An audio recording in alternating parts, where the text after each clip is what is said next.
Deutsch für Bewerbungen. Das Anschreiben verstehen.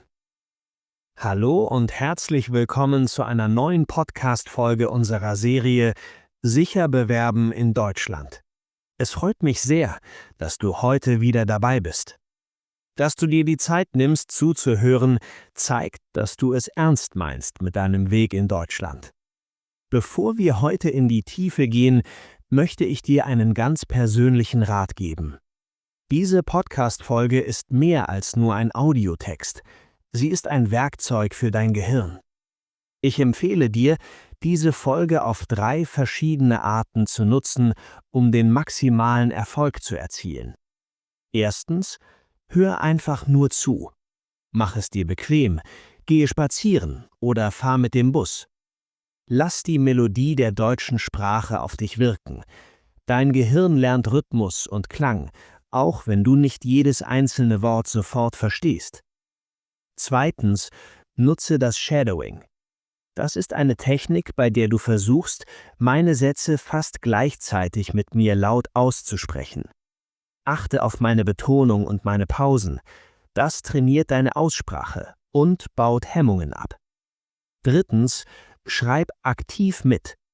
Halte den Podcast an, wenn du einen Satz hörst, der dir gefällt. Schreib ihn in dein Notizbuch.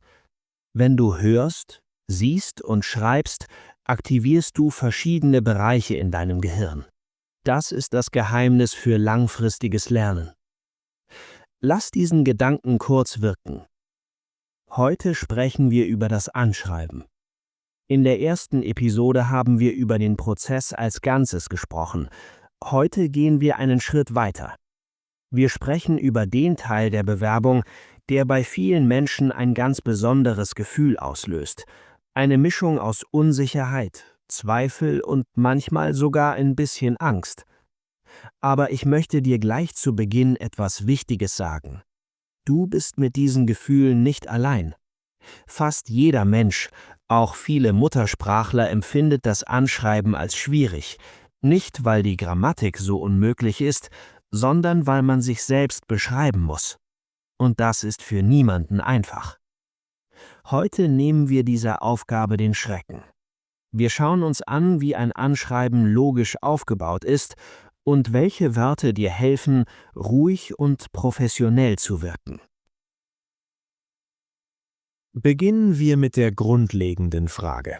Was ist das Anschreiben eigentlich? Viele Menschen glauben, es sei ein Aufsatz oder eine lange Geschichte über das eigene Leben. Sie denken, sie müssten eine emotionale Beichte ablegen oder erklären, warum sie ganz dringend diesen Job brauchen. Aber so funktioniert die Arbeitswelt in Deutschland nicht. Das Anschreiben ist kein Lebenslauf in Textform. Es ist auch keine Biografie. Das Anschreiben ist vielmehr eine ruhige, sachliche Erklärung. Es ist das Dokument, das die Brücke baut. Eine Brücke zwischen dem, was die Firma sucht, und dem, was du kannst. Man könnte es so formulieren. Der Lebenslauf zeigt, was du in der Vergangenheit gemacht hast. Das Anschreiben erklärt, warum das für die Zukunft dieser Firma relevant ist. In Deutschland erwartet niemand ein literarisches Meisterwerk. Was man erwartet, ist Klarheit. Man erwartet Struktur. Und man erwartet eine sachliche, respektvolle Sprache. Ein gutes Anschreiben versucht nicht, laut zu sein oder zu schreien, »Schau mich an, ich bin der Beste«. Ein gutes Anschreiben versucht, verständlich zu sein. Es sagt ganz ruhig, »Ich habe verstanden, was Sie brauchen. Und hier ist mein Angebot.« Ein entscheidender Punkt ist der Tonfall. Wenn wir auf Deutsch schreiben, besonders in einem beruflichen Kontext, ist der Ton in der Regel ruhig und eher zurückhaltend. Man übertreibt nicht. Man benutzt keine riesigen Versprechen wie »Ich werde Ihre Firma im Alleingang retten«. Das wirkt in Deutschland oft eher unseriös. Stattdessen bleibt man realistisch. Das Schöne an der deutschen Sprache ist, dass es viele Möglichkeiten gibt, professionell zu klingen, ohne kompliziert zu sein. Oft sind es die einfachsten Sätze, die am besten funktionieren. Ein klassischer Einstieg ist: Gerne möchte ich mich bei Ihnen bewerben. Hör dir diesen Satz noch einmal an. Gerne möchte ich mich bei Ihnen bewerben. Dieser Satz ist schlicht, er ist direkt, er ist höflich, er ist absolut korrekt. Viele Deutschlerner denken, dieser Satz sei zu banal, zu einfach. Aber genau das ist seine Stärke. Er gibt dem Leser Sicherheit. Er zeigt, dass du die Normen kennst. Hör dir diesen Satz noch einmal an und versuch ihn laut nachzusprechen. Gerne möchte ich mich bei Ihnen bewerben. In Deutschland lieben wir Struktur. Das ist kein Klischee, das ist eine Arbeitsmethode. Ein Anschreiben folgt meistens einem festen Layout. Oben links stehen deine Daten: Name, Adresse, Telefonnummer, E-Mail. Darunter kommen die Daten der Firma. Dann folgt der Ort und das Datum. Warum erzähle ich dir das? Weil eine saubere Struktur dem Personaler zeigt, dass du strukturiert arbeitest. Wenn deine Adressdaten ordentlich untereinander stehen, denkt der Leser unbewusst, diese Person arbeitet gründlich. Das ist der erste Pluspunkt, noch bevor der erste Satz gelesen wurde. Dann kommt die Betreffzeile. Sie steht zwischen den Adressen und der Anrede. Sie wird oft fett gedruckt. Ein typisches Beispiel ist: Bewerbung als Kundenberater, Referenznummer 12345. Die Betreffzeile ist wie ein Schild. Sie sagt: Stopp, hier geht es um diesen Job. Sei hier immer so klar wie möglich. Mach hier kurz eine Pause und überleg dir, wie sieht dein aktueller Briefkopf aus? Ist er klar? Ist er übersichtlich? Ordnung ist der erste Schritt zum Erfolg. Nach dem Betreff kommt die Anrede. Hier beginnt die direkte Kommunikation. Wenn es irgendwie möglich ist, solltest du einen konkreten Namen benutzen. Sehr geehrter Herr Schmidt oder sehr geehrte Frau Müller. Wenn du keinen Namen hast, schau noch einmal in die Stellenanzeige. Oft steht ganz unten ein Ansprechpartner. Wenn dort wirklich niemand steht, nutzt du sehr geehrte Damen und Herren. Aber denk daran, ein Name ist immer besser. Es wirkt persönlicher und zeigt, dass du die Anzeige genau gelesen hast. Ein kleiner grammatikalischer Hinweis: Nach der Anrede kommt ein Komma und der nächste Satz, also dein erster richtiger Satz im Text, beginnt klein. Das ist eine Besonderheit im Deutschen. Lass diesen Gedanken kurz wirken.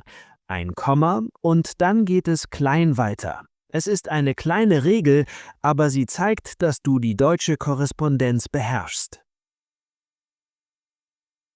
Der Anfang ist oft der schwierigste Moment. Man starrt auf den blinkenden Cursor und weiß nicht, wie man das Eis brechen soll. Hier ist mein wichtigster Rat. Du musst das Rad nicht neu erfinden. Es gibt wunderbare Standardsätze, die völlig akzeptiert sind. Ein sehr typischer und guter Satz ist: Mit großem Interesse habe ich Ihre Stellenanzeige gelesen. Dieser Satz ist wie ein freundliches Guten Tag. Er sagt: Ich habe eure Suche gesehen und ich bin interessiert.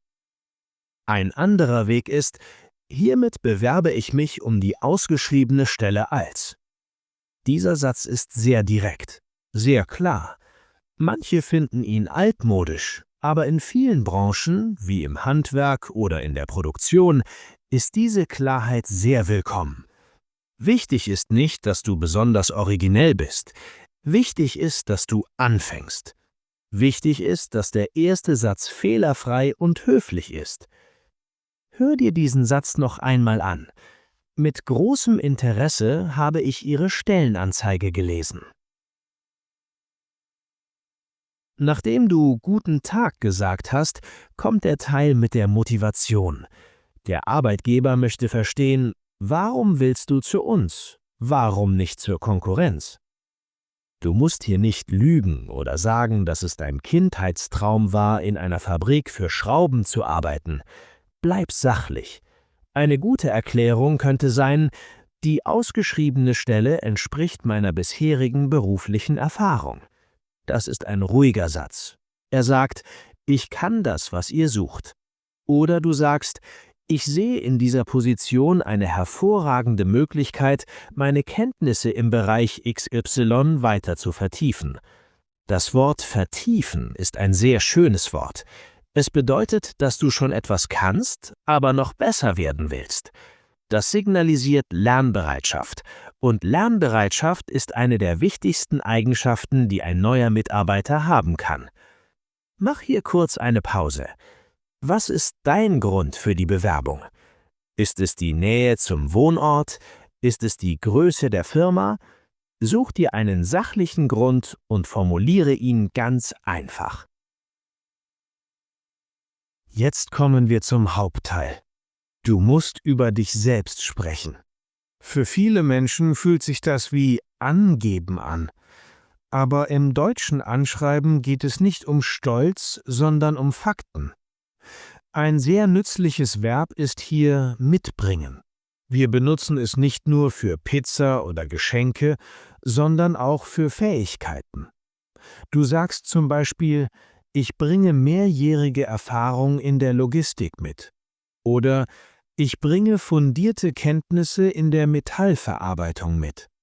Das klingt viel ruhiger als: Ich bin ein Experte. Ich bringe Erfahrung mit klingt so, als hättest du einen Werkzeugkoffer dabei, den du jetzt für die Firma öffnest. Es ist ein Angebot. Hör dir den Unterschied an. Erstens: Ich bin der beste Schweißer. Das klingt arrogant. Zweitens: Ich bringe umfassende Erfahrung als Schweißer mit. Das klingt professionell und sicher. Hör dir den Satz noch einmal an und versuch ihn nachzusprechen. Ich bringe mehrjährige Erfahrung in diesem Bereich mit. Ein Anschreiben soll nicht deinen Lebenslauf wiederholen. Der Personaler hat deinen Lebenslauf vor sich liegen. Das Anschreiben soll die wichtigsten Punkte hervorheben.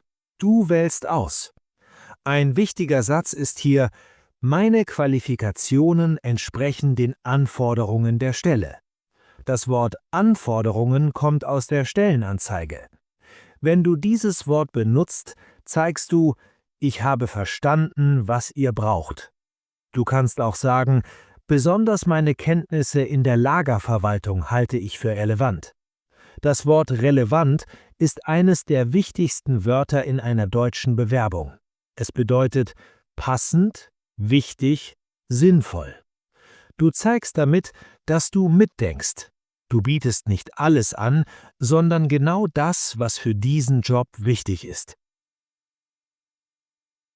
In jeder Anzeige stehen Wörter wie teamfähig, pünktlich oder belastbar. Wir nennen das Soft Skills. Fast jeder schreibt in sein Anschreiben: Ich bin teamfähig. Aber stell dir vor, du bist der Chef. Du liest diesen Satz 100-mal am Tag. Irgendwann glaubst du es nicht mehr. Deshalb ist es besser, diese Fähigkeiten kurz zu beweisen. Anstatt zu schreiben: Ich bin belastbar, schreib lieber: Auch bei hohem Arbeitsaufkommen behalte ich stets den Überblick und arbeite zuverlässig. Das Wort Arbeitsaufkommen ist ein schönes Wort für viel zu tun. Und den Überblick behalten bedeutet, dass du nicht in Panik gerätst. Das ist ein echter Beweis für Belastbarkeit. Lass diesen Gedanken kurz wirken. Wie kannst du beweisen, dass du teamfähig bist? Vielleicht durch ein Projekt, das du mit Kollegen abgeschlossen hast? Ein kleiner Hinweis reicht oft aus. Der Schluss deines Anschreibens ist deine letzte Chance, einen guten Eindruck zu hinterlassen. Hier geht es darum, die Tür für ein Gespräch zu öffnen, ohne zu drängen. Ein absoluter Klassiker ist: Über eine Einladung zu einem Vorstellungsgespräch würde ich mich freuen. Das ist höflich. Das ist der Standard. Wenn du ein bisschen selbstbewusster klingen möchtest, kannst du schreiben: Gerne stelle ich mich Ihnen in einem persönlichen Gespräch vor.